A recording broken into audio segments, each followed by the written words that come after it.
Hi hello welcome to our channel Glimpses of Ganishka. ఇవాల్టి మన recipe మా అమ్మ చేతి టమాటో రసం. కావాల్సిన పదార్థాలు 2 బాగా మాగిన టమాటోస్, కొద్దిగా చింతపండు బాయిల్ చేసుకోవాలి. 60% ఉడికితే చాలు. ఎండుమిరపకాయలు, తెల్లుల్లిపాయలు, జీలకర్ర, ఆవాలు, కొద్దిగా మెంతులు, కొబ్బరి తురుము, కరివేపాకు, కొత్తిమీర. ఇలా 60% టమాటోని ఉడికించుకుని దాన్ని మిక్సీ పట్టుకుని పేస్ట్ చేసుకోవాలి. టమాటా పేస్ట్ చేసుకోవాలి. ప్యాన్ పెట్టుకుని ఆయిల్ వేసుకోవాలి. ఆయిల్ హీట్ అయ్యాక ఆవాలు, జీలకర్ర,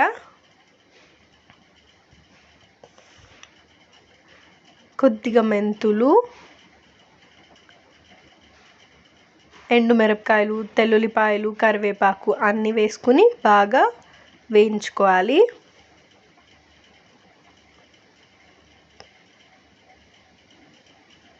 తెల్లుల్లిపాయలు వేగిన తర్వాత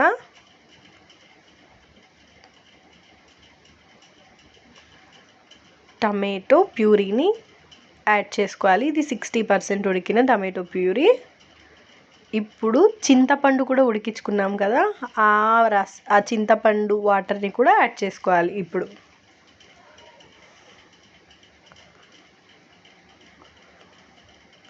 చింతపండు water,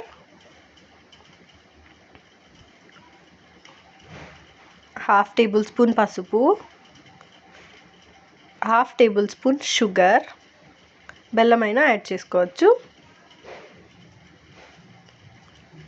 1 table rock salt,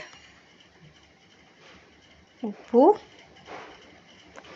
1 table spoon పప్పుల పొడి. ఇది ఉంటే యాడ్ చేసుకోవచ్చు, లేకపోతే స్కిప్ చేయొచ్చు. మేము టేస్ట్ కోసం యాడ్ చేసుకున్నాం. ఓన్లీ పప్పుల పొడి.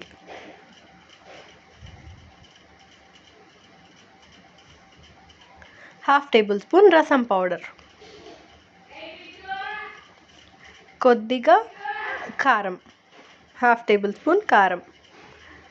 ఇప్పుడు వాటర్ యాడ్ చేసుకోవాలి. మన కన్సిస్టెన్సీ బట్టి వాటర్ యాడ్ చేసుకోవాలి. కొద్దిగా ఇంగువ అండ్ కొబ్బరి పేస్ట్, కొబ్బరి తురుము యాడ్ చేసుకోవాలి. కొద్దిగా ఇంగువ, ఒక చిటికెడు ఇంగువ, స్మెల్ కోసం, టేస్ట్ కోసం, అరుగుదల కోసం.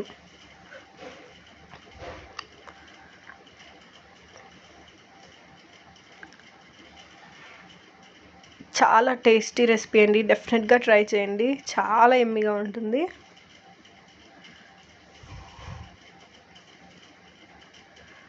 బాగా తెరలాలి. ఇలా బబుల్స్ బాగా తెరలిన తర్వాత గ్యాస్ ఆఫ్ చేసుకోవచ్చు. రసం బాగా తెరలాలి, మంచి స్మెల్ వస్తుంది. ఇప్పుడు వేరే బౌల్లోకి ట్రాన్స్ఫర్ చేసుకుని కొత్తిమీర వేసుకుని గార్నిష్ చేసుకుందాం. అంతే, ఎంతో టేస్టీ రెసిపీ, యమ్మీ యమ్మీ రసం రెడీ. డెఫినెట్గా ట్రై చేయండి. రసం నచ్చని వాళ్ళు ఎవరన్నా ఉంటారా? చాలా ఇళ్ళల్లో రసం లేకుండా ఫుడ్ కూడా కంప్లీట్ అవ్వదు. If you like this recipe, please like, share.